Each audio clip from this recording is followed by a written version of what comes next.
मैं एक multinational company में नौकरी कर रही थी। अभी मुझे 2 साल भी नहीं हुए थे।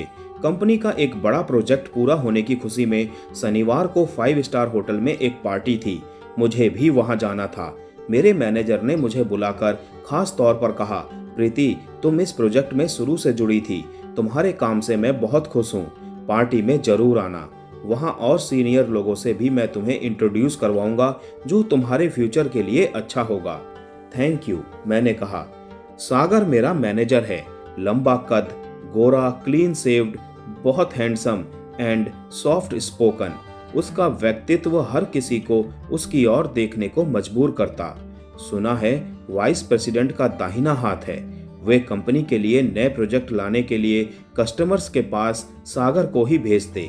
सागर अभी तक इसमें सफल रहा था, इसीलिए मैनेजमेंट उससे बहुत खुश है।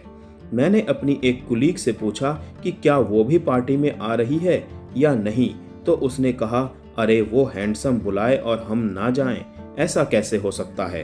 बड़ा रंगीन और मस्त मौला लड़का है सागर। वो शादीशुदा नहीं है क्या, मैंने पूछा। एचआर वाली मैम तो बोल रही थी कि शादीशुदा है, पर बीवी कहीं और जॉब करती है।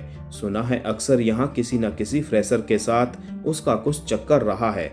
यूं समझ लो मियाँ बीवी के बीच कोई तीसरी वो, पर बंदे की पर्सनैलिटी में दम है। उसके साथ के लिए ऑफिस की दर्जनों लड़कियां तरसती हैं। मेरी शादी के पहले मुझ पर भी डोरे डाल रहा था। मेरी तो अभी शादी भी नहीं हुई है, सिर्फ सगाई ही हुई है। एक शाम उसके नाम सही। मतलब तेरा भी चक्कर रहा है सागर के साथ? पगली, शादीशुदा होकर ऐसी बातें करती है। खैर, ये सब बातें छोड़ और बता, तू आ रही है ना पार्टी में? 100% आ रही हूँ। मैं शनिवार रात पार्टी में गई। मैंने पार्टी के लिए अलग से मेकअप नहीं किया था, बस वही जो नॉर्मल करती थी ऑफिस जाने के लिए। सिंपल नेवी ब्लू कलर के लॉन्ग फ्रॉक में जरा देर से पहुंची। देखा कि सागर के आसपास 4-5 लड़कियां पहले से बैठी थी। मुझे देखकर वो फौरन मेरे पास आकर बोला, wow Preeti, you are looking gorgeous, come join us. पहले सागर ने मेरा हाथ पकड़कर मुझे वाइस प्रेसिडेंट के पास ले जाकर उनसे मिलवाया। उन्होंने कहा, यू आर लुकिंग ग्रेट। सागर तुम्हारी बहुत तारीफ करता है। तुम्हारे रिपोर्ट्स भी एक्सीलेंट हैं। मैंने उनसे थैंक्स कहा, फिर अपनी कुलीग्स की टेबल पर आ गई। सागर भी वहीं आ गया। हॉल में हल्की रंगीन रोशनी थी और सॉफ्ट म्यूजिक चल रहा था। कुछ स्नैक्स और ड्रिंक्स का दौर चल रहा था। सागर ने मुझसे भी पूछा, तुम क्या लोगी? मैं कोल्ड ड्रिंक लूंगी। सागर के साथ कुछ अन्य लड़कियां भी हंस पड़ी। ओ कम ऑन, कम से कम बियर तो ले लो।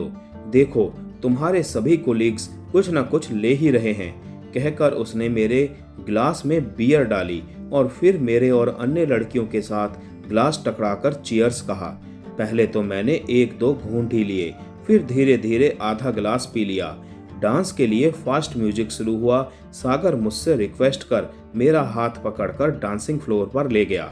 पहले तो सिर्फ दोनों यूं ही आमने सामने खड़े होकर सेक कर रहे थे।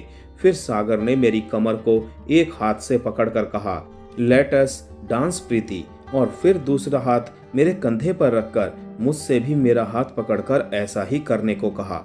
म्यूजिक तो फास्ट था, फिर भी उसने मेरी आंखों में आंखें डालकर कहा, मुझे स्लो स्टेप्स ही अच्छे लगते हैं। ज़्यादा देर तक सामीप्य बना रहता है, कुछ मीठी बातें करने का मौका भी मिल जाता है और थकावट भी नहीं होती। मैं सिर्फ मुस्कुराकर रह गई। वो मेरे बहुत करीब था। उसकी सांसें मैं महसूस कर रही थी और शायद वो भी मेरी सांसें महसूस कर रहा था। उसने धीरे से कहा, अभी तुम्हारी शादी नहीं हुई है ना? नहीं, शादी अभी नहीं हुई है, पर 6 महीने बाद होनी है। समरेश मेरा boyfriend and would be hubby foreign assignment पर अमेरिका में है। वेरी गुड, कहकर उसने मेरे कंधे और गाल पर झूलते बालों को अपने हाथ से पीछे हटा दिया।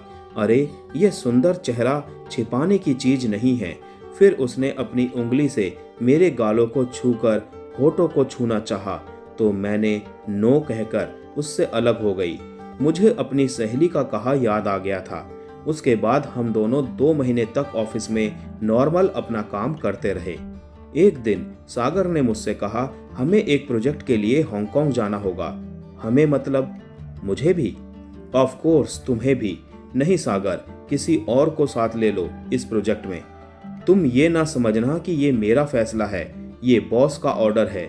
तुम चाहो तो उनसे बात कर सकती हो। मैंने वाइस प्रेसिडेंट से भी रिक्वेस्ट की, पर उन्होंने कहा, प्रीति, बाकी सभी अपने अपने प्रोजेक्ट्स में व्यस्त हैं। दो और मेरी नज़र में थी, उनसे पूछा भी था, पर दोनों अपनी प्रेगनेंसी के चलते दूर नहीं जाना चाहती हैं।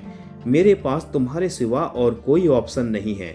मैं सागर के साथ हांगकांग गई। वहाँ 1 सप्ताह का प्रोग्राम था। काफ़ी भाग दौड़ भरा सप्ताह रहा, मगर 1 सप्ताह में हमारा काम पूरा ना हो सका। अपना स्टे और 3 दिन के लिए बढ़ाना पड़ा। हम दोनों थककर चूर हो गए थे। बीच में 2 दिन वीकेंड की छुट्टी थी। हांगकांग के क्लाइंट ने आकर कहा, इसी होटल में स्पा मसाज की सुविधा भी है, आप मसाज करा सकती हैं, थकावट दूर हो जाएगी, और अगर एंजॉय करना है तो कोवलून चले जाएं। मैं तो वहां जा चुका हूं, तुम कहो तो चलते हैं, थोड़ा चेंज हो जाएगा, सागर ने कहा। हम दोनों हांगकांग के उत्तर में कोवलून द्वीप चले गए। थोड़े सैर सपाटे के बाद सागर बोला, तुम होटल के मसाज पार्लर में जाकर फुल बॉडी मसाज ले लो, पूरी थकावट दूर हो जाएगी। मैं स्पा में गई। स्पा मैनेजर ने पूछा, आपने अपॉइंटमेंट में थेरेपिस्ट की चॉइस नहीं बताई है। अभी पुरुष और महिला दोनों थेरेपिस्ट हैं मेरे पास। अगर डीप प्रेशर मसाज चाहिए तो मेरे ख्याल से पुरुष थेरेपिस्ट बेहतर होगा, और आपकी मर्जी है बाकी तो। मैंने महिला थेरेपिस्ट के लिए कहा और अंदर मसाज रूम में चली गई। बहुत ही खुशनुमा माहौल था। पहले तो मुझे ग्रीन टी पीने को मिली। कैंडल लाइट की धीमी रोशनी थी, जिससे लेवेंडर की भीनी भीनी खुशबू आ रही थी। लाइट म्यूजिक बज रहा था। थेरेपिस्ट ने मुझे कपड़े खोलने को कहा, फिर मेरे बदन को एक हरे सॉफ्ट लिनन से कवर कर पैरों में मसाज शुरू की। वो बीच बीच में धीरे धीरे मधुर बातें कर रही थी। फिर थेरेपिस्ट ने पूछा, आपको सिर्फ मसाज करानी है या कुछ extra service with extra cost इस टेबल पर? No sex. मुझे आश्चर्य हुआ कि उसे ऐसा कहने की क्या जरूरत थी। मैंने महसूस किया कि मेरी बगल में भी एक मसाज चैम्बर था। दोनों के बीच एक अस्थायी पार्टीशन वॉल थी। जैसे जैसे मसाज ऊपर की ओर होती गई, मैं बहुत रिलैक्स्ड फील कर रही थी। करीब 90 मिनट तक वो मेरी मसाज करती रही। महिला थेरेपिस्ट होने से मैं भी सहज थी, और उसे भी मेरे अंगों को छूने में संकोच नहीं था। उसके हाथों, खासकर उंगलियों के स्पर्श में एक जादू था और एक अजीब सा एहसास भी। पर धीरे धीरे उसके नो सेक्स कहने का अर्थ मुझे समझ में आने लगा था। मैं एराउज्ड यानी उत्तेजना फील करने लगी थी। मुझे लगा मेरे अंदर काम वासना जागृत हो रही है। तभी थेरेपिस्ट ने मसाज हो गई कहा और बीच की अस्थायी पार्टीशन वॉल हटा दी। अभी मैंने पूरी ड्रेस भी नहीं पहनी थी कि देखा दूसरे चैम्बर में सागर की भी मसाज पूरी हो चुकी थी। वो भी अभी पूरे कपड़े नहीं पहन पाया था। दूसरे थेरेपिस्ट गर्ल ने मुस्कुराते हुए कहा, देखने से आप दोनों का एक ही हाल लगता है। अब आप दोनों चाहें तो एंजॉय कर सकते हैं। मुझे सुनकर कुछ अजीब लगा, पर बुरा नहीं लगा। हम दोनों पार्लर से निकले। मुझे अभी तक बिना पिए मदहोशी लग रही थी। सागर मेरा हाथ पकड़कर अपने रूम में ले गया। मैं भी मदहोश सी उसके साथ चल पड़ी। उसने रूम में घुसते ही लाइट ऑफ कर दी। सागर मुझसे सट कर खड़ा था, मेरी कमर में हाथ डालकर अपनी ओर खींच रहा था, और मैं उसे रोकना भी नहीं चाहती थी। वो अपनी उंगलियों से मेरे होंठों को सहला रहा था। मैंने भी उसके सीने से लग गई। फिर उसने मुझे किस किया तो ऐसा लगा सारे बदन में करंट दौड़ गया। उसने मुझे बेड पर लिटा दिया और कहा, जस्ट 2 मिनट्स, मैं वॉशरूम से अभी आया।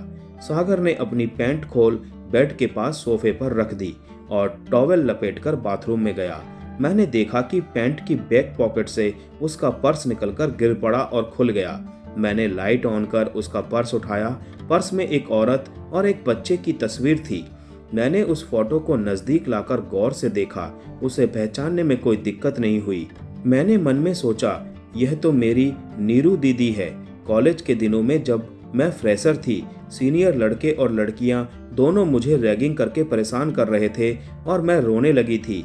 तभी नीरू दी ने आकर उन सभी को डांट लगाई थी और उन्हें सस्पेंड करा देने की वार्निंग दी थी। नीरू दी बीएससी फाइनल में थी। इसके बाद मेरी पढ़ाई में भी उन्होंने मेरी काफ़ी मदद की थी। तभी से उनके प्रति मेरे दिल में श्रद्धा है। आज एक बार फिर नीरू दी स्वयं तो यहाँ नहीं थी, पर उनके फोटो ने मुझे गलत रास्ते पर जाने से बचा लिया।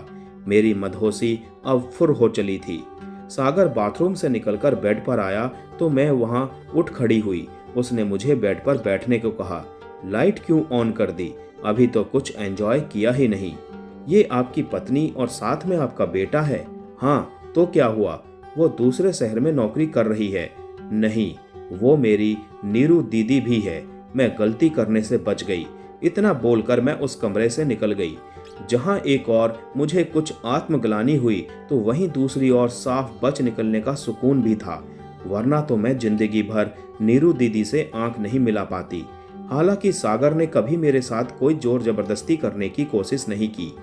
इसके बाद 3 दिन और हांगकांग में हम दोनों साथ रहे, बिल्कुल प्रोफेशनल की तरह, अपने अपने काम से मतलब। चौथे दिन मैं और सागर इंडिया लौट आए। मैंने नीरू दीदी का पता लगाया और उन्हें फोन किया। मैं बोली, मैं प्रीति बोल रही हूँ नीरू दी, आपने मुझे पहचाना? कॉलेज में आपने मुझे रैगिंग। ओ प्रीति, तुम कहाँ हो आजकल और कैसी हो? कॉलेज के बाद तो हमारा संपर्क ही टूट गया था। मैं यहीं सागर की जूनियर हूँ, आप यहीं क्यों नहीं जॉब कर रही हैं? मैं भी इसके लिए कोशिश कर रही हूँ, उम्मीद है जल्द ही वहाँ ट्रांसफर हो जाएगा। हाँ दीदी, जल्दी आ जाइए, मेरा भी मन लग जाएगा।